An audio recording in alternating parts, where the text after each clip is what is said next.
Hi, friends. Welcome to day 94 of 100 Ways to Study Your Scriptures.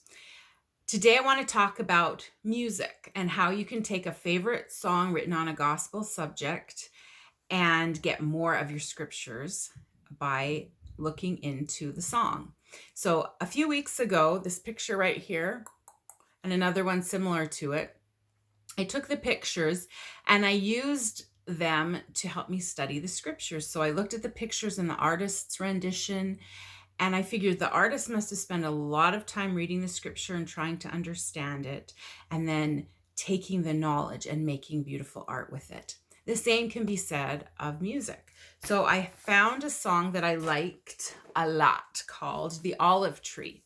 And so I wrote out the lyrics to The Olive Tree right here. It's a very short song, and it's taken from the olive tree allegory from Jacob chapter 5 in the Book of Mormon, which is the longest chapter in the Book of Mormon, and it's really long.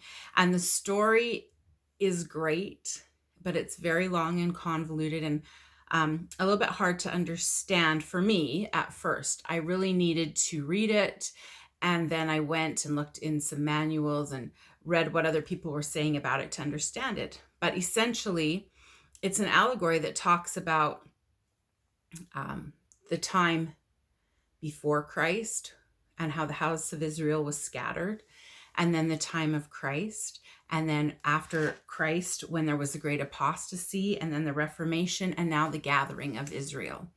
And so in just a very short song, the composer was able to explain a lot. And what he's saying is there's a call that comes to you and me, strong and clear, to share his truth and light. We are to go help gather Israel. And in the end, he says, as we reap with tenderness and care, just like you would reap in an olive vineyard, truth and hope bless nations everywhere. So as we spread the gospel, there's hope for the world. So that's super short. I mean, this video could have been 40 minutes or 4 minutes, and I'm going for the short way. But if you want to hear the song, I'll link it below. And I will also link a couple of good guides for you to help you understand the allegory of the olive tree. But the spirit just really comes through when you're listening to music. And as you write out the words to a song and study the scriptures that go with it, you'll get more out of it. I mean, you can just tell that the authors and the composers and the painters have really spent a lot of time with their art and have made the scriptures come alive for us. So I really appreciate that. Check the links below if you want to learn more.